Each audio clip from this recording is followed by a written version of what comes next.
Okay, year 7, so this is your tutorial on how to create a Rosalind Monk's artist study page. This is if you're doing it by hand.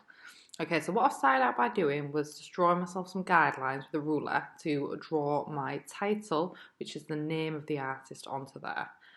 Just to make sure it's nice and neat and straight.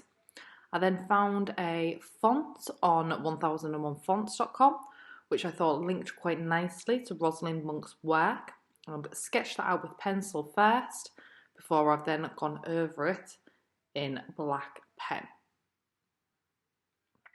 The reason I chose this font was because it was quite ornate, curly, had some nice flicks, and I thought that linked quite nicely to Rosalind Monk's style of artwork, her sort of like ornate, intricate style.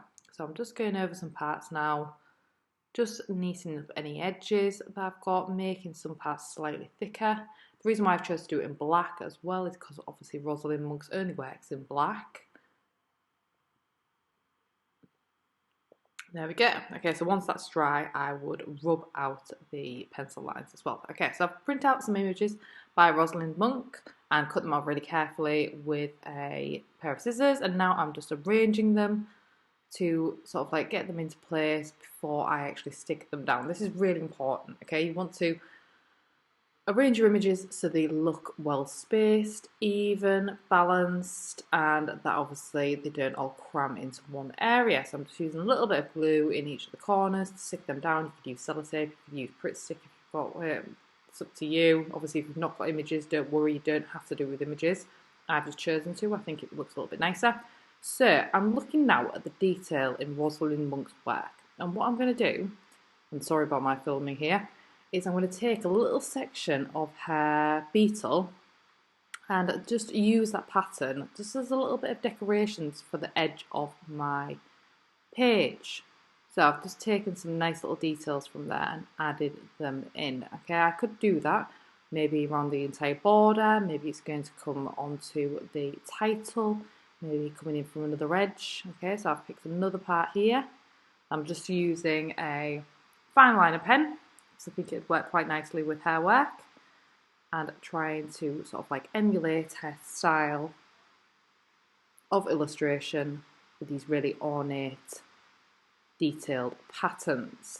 Okay, and I thought that maybe the images need to stand out a little bit more, so I'm just going to add a little border around the edge of them just to make them stand out from the white background, because everything's in black and white, so I just wanted it to make it pop a little bit more. Okay, so once I've done that, then it's on to your written part. Okay, so you have got in the work booklet about 6 questions to answer about Rosalind Monk's and her work and her life and what she does. And it's really important that when you're writing your analysis that you are writing in full sentences, using capital letters for names of places, names of artists, and obviously the beginning of sentences, and full stops where you need to. Okay, grammar is really, really important in this, and your punctuation. You should also try and use the keywords list, which is on page 2 in your booklet, or you can refer to this PowerPoint as well, in order to sort of improve your artistic vocabulary just that little bit further. Okay, rather than using generic vocabulary, try and think about how you can incorporate the use of formal elements, line, turn, texture, pattern, shape into your analysis. Okay, so you can see here I'm writing in full sentences, trying to make it nice and neat, straight. If you need straight lines, maybe you could use some lined paper or draw lines out. But just thinking once again about the presentation and how this looks. Remember, we are still in art, even though we're doing a piece of written analysis here. We want things to look aesthetically pleasing. So I'm coming to the end of my sentences, and this is my artist research page all completed. Good luck in doing yours.